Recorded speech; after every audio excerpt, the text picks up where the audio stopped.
A moment of silent meditation and pledge to the flag.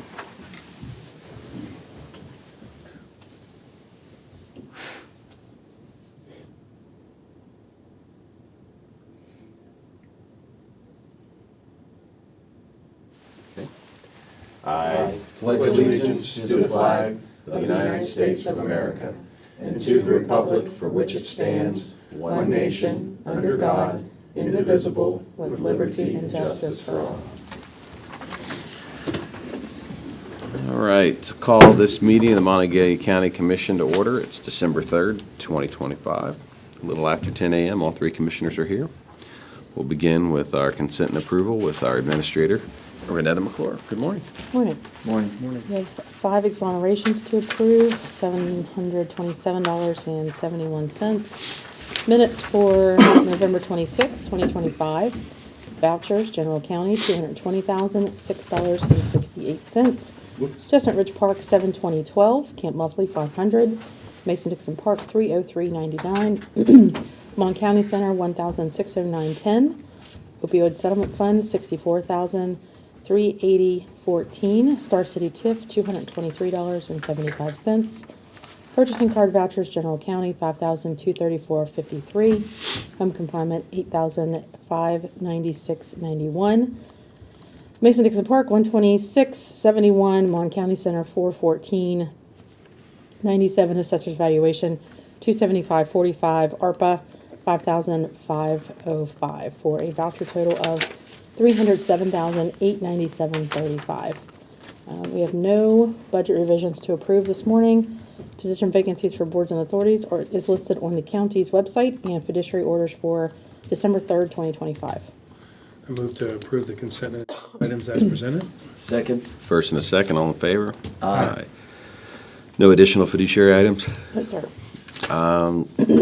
Unless we had someone come in late, no new employees? Well, we have a new employee that was approved a couple of weeks ago, but Saw Becca's Becca over here. there. Hi, so please come forward. Hi, good morning. Morning. It's so nice to see you all.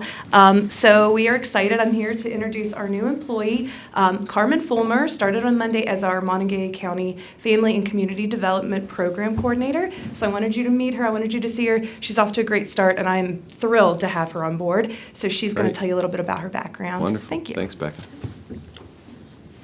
Good morning. Good morning. Thanks, Becca. I'm really excited to get started.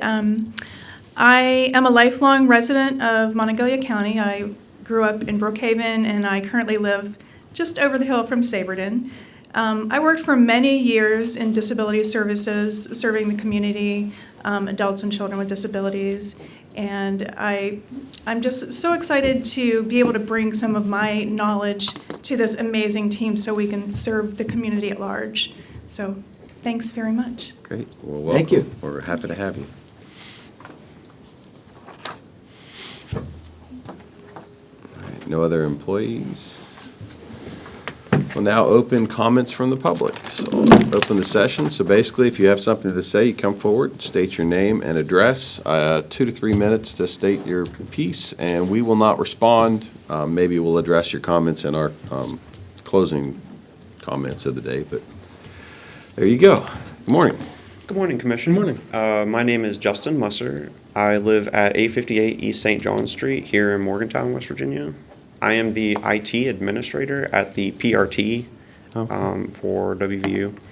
I wanted to bring my concern about the proposed funding for the Flock AI surveillance cameras that the county sheriff's department has proposed.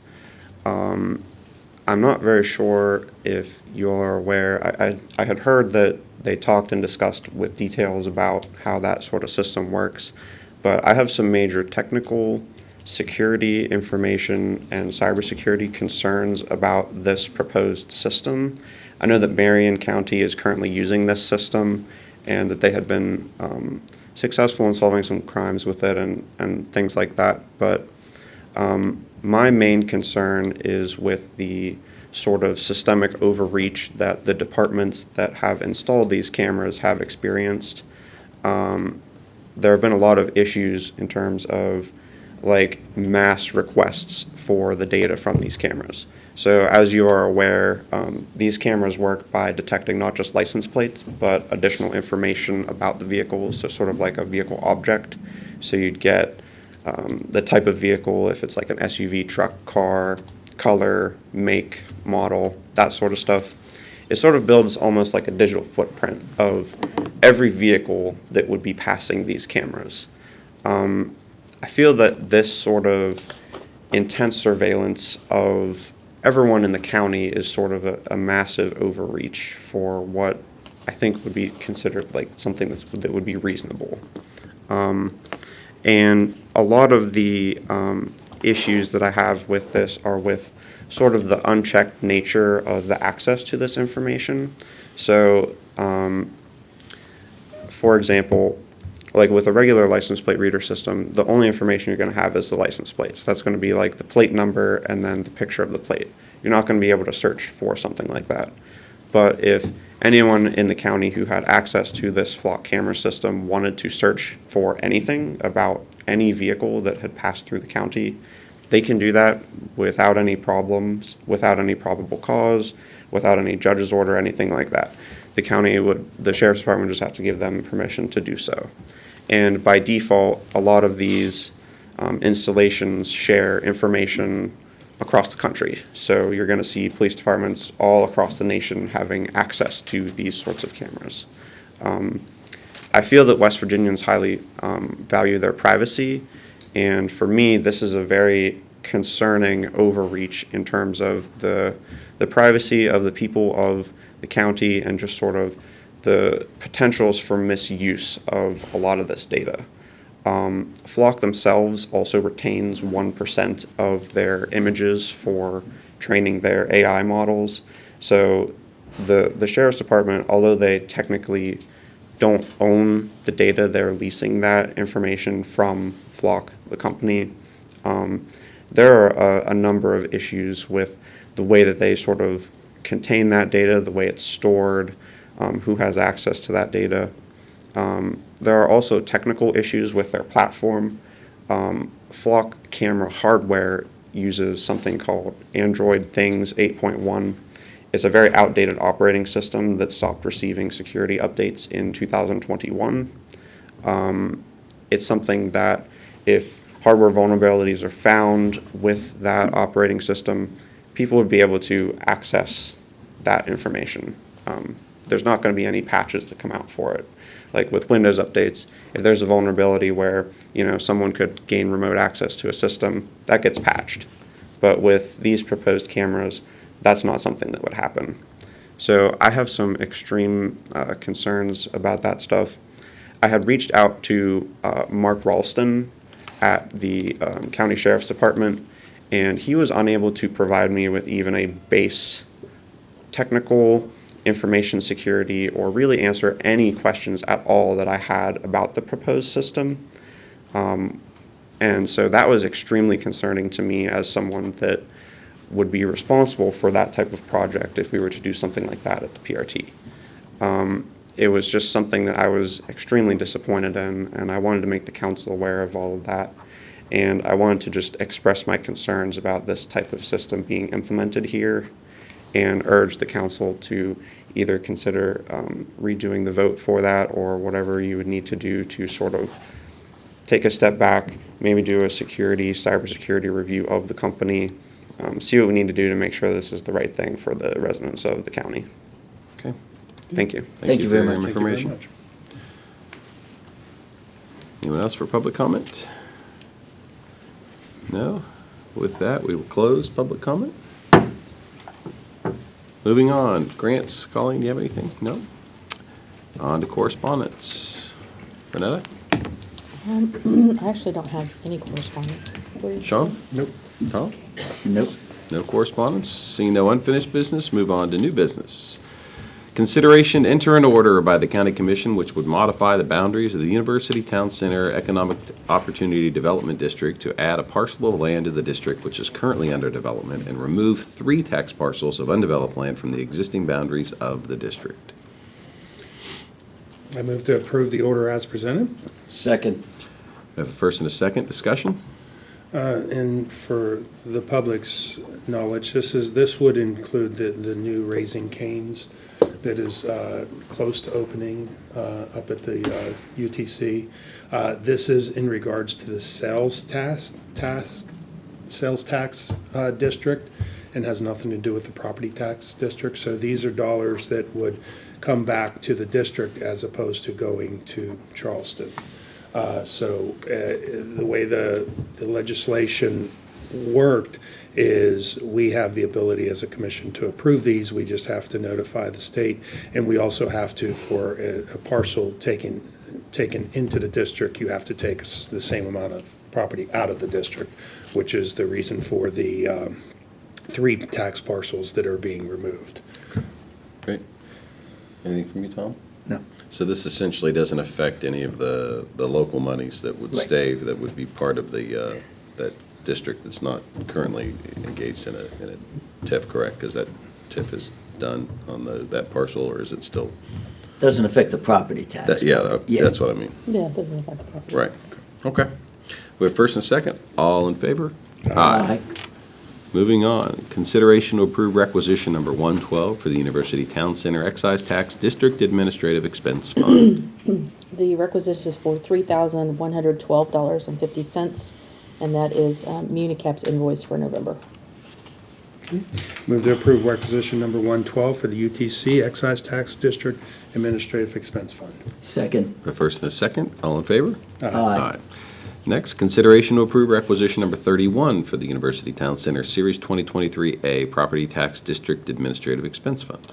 The requisition is for $2,737.50. Again, that is Municap's invoice for, it's actually October, but we received it at the end of November. Move to approve requisition number 31 for the University Town Center Series 2023A Property Tax District Administrative Expense Fund. Second. First and a second. All in favor? Aye. Next, consideration to release RFP 2025 MCC 003 titled Procurement of Tanker Truck for Monongalia County Volunteer Fire Companies Association. I move to approve RFP number 2025 MCC 003 as presented. Second. Discussion? Yeah, this is, we've been in communication with the Volunteer Fire Association for a number of months over the need to replace the tanker truck, or at least add a newer vehicle to the fleet as the age of the other tanker becomes less dependable. So what we had agreed to do is get the specifications. The Volunteers Fire Association hasn't brought us the specifications, so we're running the RFP for them. We'll put this out to bid and see what we get back. But this has been months in planning, and it's something that's needed in the county. This is to replace the current tanker truck that the county purchased I a believe number of years ago. I believe there's 2 out there. And Yeah, Blacksville has Right. one, and I Yeah. believe Granville has the other. Right. Yeah. And the one that Blacksville has is becoming not cost effective. No, I think it's the Granville one. I think it's the Granville one. Okay, one of them is not cost effective enough to Yeah. keep in the fleet, so we're looking to see if we can get good pricing on a new one, and then once we get proposals back, then we'll work through that whole process. Great. Any more discussion? Nope. Your first and a second. All in favor? Aye. Let's see here. Moving on, reports from elected officials and department heads. Granville silent today. Reports from county commissioners. Sean? Since our last meeting, obviously it was Thanksgiving, so things were a little slow.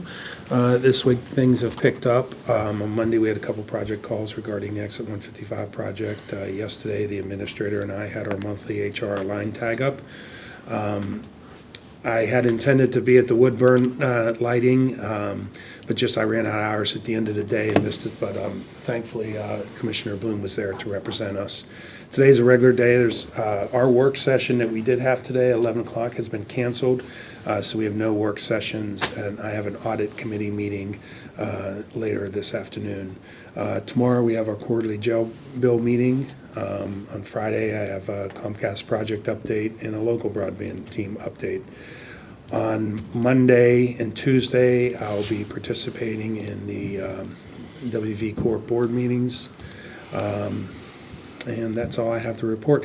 I do want to remind our employees that we're coming up on the end of our enrollment period for health insurance. They have until the end of the day on Friday. I assume the system will stay active through midnight, but don't take a chance. Please get it done early. There's always questions and stuff that come up, and so if we have I think approximately 100 or so employees that are in process that are working on doing the renewals. We have about almost 60 that haven't even started the process yet. So the administrator and I will be working on a list to send out to the offices and ask them to get their employees to log in.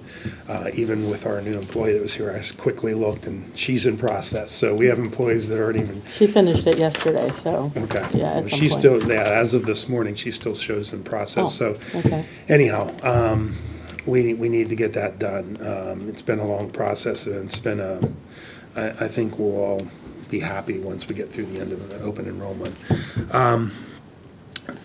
Sir, I thank you for coming and speaking to us. I really appreciate your not just coming in and stating wild theory and stuff like that. You've come with facts and you presented them to us. We will take that and make sure that your concerns are addressed, or figure out how we can have those issues addressed. Because the biggest thing with this, and we pressed on to the vendors before we ever started down this path, was control of the information. This wasn't something where I don't say we're surveilling, though it is capturing images, but that information isn't to be used for anything unless there is an issue to go look at something. So I do have your concerns.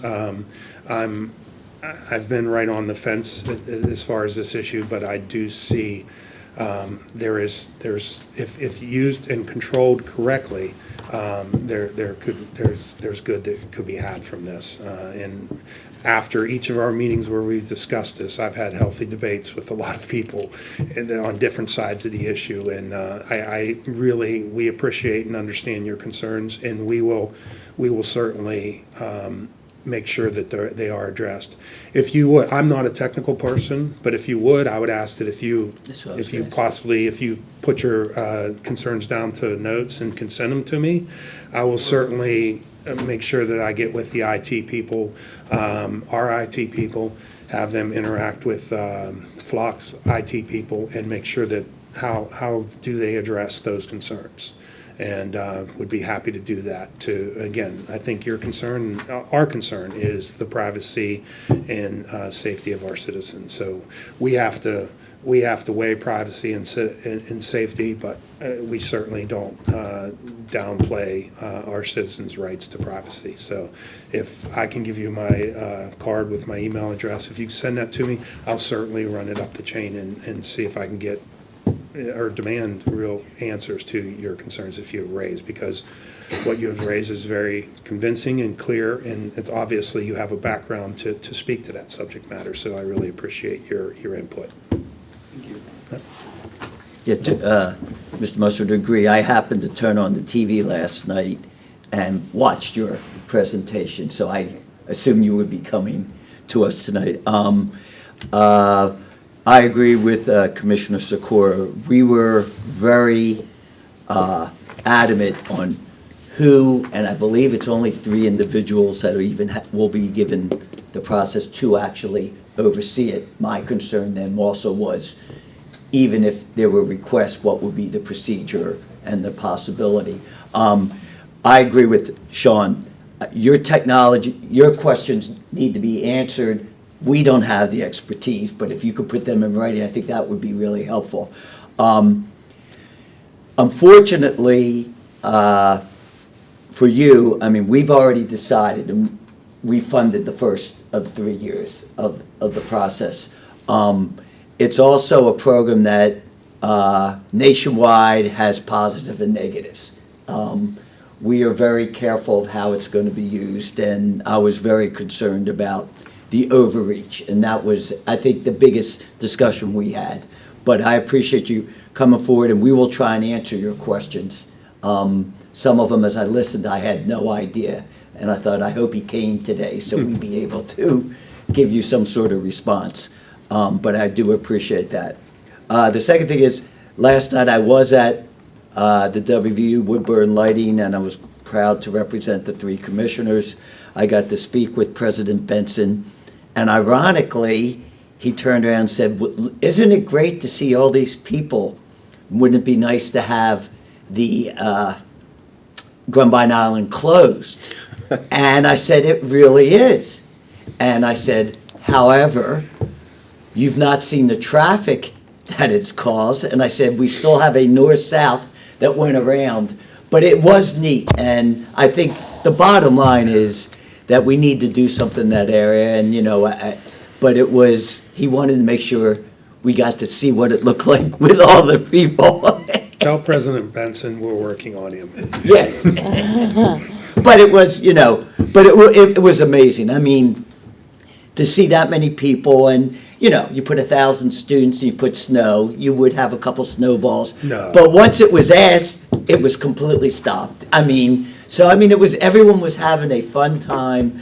I think it was great to see the community, family members, and, Woodburn Circle lit up. And I think it was just a real positive event. And hopefully we could do some more of those things together. But I really appreciate it, and did thank him for ordering the snow, because it was perfect for the lighting of that whole thing. So thank you again, and please pass on. Enjoyed the conversation. Look forward to talking with him again on that. I wondered what it'd be like to have the president of a university at Myrtle Beach come to West Virginia, and how he deals with the first snow day. Yes. So I think he passed with flying colors, delaying classes until noon, which was perfect. Oh, yeah. Because the snow came and allowed us, the roads were really bad. I was out on the roads, but it allowed time for them to be cleared, and it was amazing what a difference an hour would make yesterday morning. So that was a very wise decision. So you can tell him that so far he's passed in that regard. We'd be remiss if we didn't mention that the sponsors of the event, Chad Prather from Huntington Banks, they are a sponsor, and Northeast Natural Energy are the 2 that I'm aware of. I don't know if there's additional ones. So really appreciate them getting involved in our community. And again, from all accounts, I asked my daughter if she wanted to go with me to the event, but she had tutoring. But she told me after that, boy, I wish I'd go. Everybody's posting about it. Yeah. So anyhow, we'll be there next year. I did want to bring up one other issue. Because of the snow, we ran into Senator Mike Oliveri, and he has pushed some legislation, and it's in process that I believe it's Anderson Excavating is hiring people to do local roads, and it's going to be a pilot project. They are still in the process of hiring and planning to do it, and once we see the plan, he will get back to us. But it was clearly shown that I have to give DOH credit. It came between 5 and 8 o'clock. It really did. And when I was outside with my dog at 5:30, there was half an inch of that, and then it just really came down. So I really want to thank DOH, because I think they did a great job. They really did, and I think once we get this other pilot project going, it will help us. And I look forward to, it was Dave McDonald, is it? Dave McCormick also, and Senator Mike Oliveri. So they are working on that plan. Yeah. Yeah, and it was kind of one of those perfect storms, not to no pun intended, where if it would have happened in the middle of the night, by the time we got on the roads, it would have been fine. But the way it happened, when it happened, at the beginning of the day, from like about 6 on, it really was coming down. And it just, in those instances, if people just stay off the road for just a little while, DOH proved that it can get the roads done. And they actually did a good job. I know a lot of people were complaining earlier, but it just dumped, and there's only so much you can do in a certain amount of time. So Yeah, I delayed my entry from Cheat Lake in till about 8:30, and by the time I got through, there was one completely cleared lane of traffic, and the other lane was partially cleared, so I do echo the sentiments that DOH did a really good job under the circumstances, and with this, when it's getting warmer, that helped, because then the salt got to melt a little better, so by the middle of the day, everything was cleared, so. And our staff did a really good job of clearing our sidewalks and roads that they're responsible for, so I appreciate those guys getting out early and taking care of that. I'd be remiss if we didn't shout out a congratulations to Clay Battelle, playing in the state championship on Friday for the first time in school history. Yes. MHS also playing in the state championship. So they've been there many times, but still, it's been a while since they've been there, so it's amazing. We had all three of our high schools that play football in the semifinals. UHS lost a tough game to Martinsburg, but it was really a great accomplishment for all three of those schools to make it that far. And I guess they're doing a send-off for Clay Battelle, all the lining I'm not sure which, at the high school or right along the road. Yeah, in Blacksville. Yeah. Send them off in Blacksville. So it's how exciting! It's kind of a Hoosiers feel to it, that the lineage and the could, so to speak. So we really hope they can take on and take out Wheeling Central, who has a lot of experience and a lot of success down there. They're a juggernaut, not unlike Martinsburg, but good luck to them. I'm really excited for that to happen. Not a lot else to echo. We again appreciate your comments. It's not often we get someone to come in during public comment with an issue and speak so intelligently and so calmly and give us real information and facts, and we greatly appreciate it. You really represented your position well, and I echo the sentiments of my other commissioners that we'll follow through with your suggestions and get some answers. I think we've talked enough. With that, I'd entertain a motion to adjourn. So moved. Second. We are adjourned.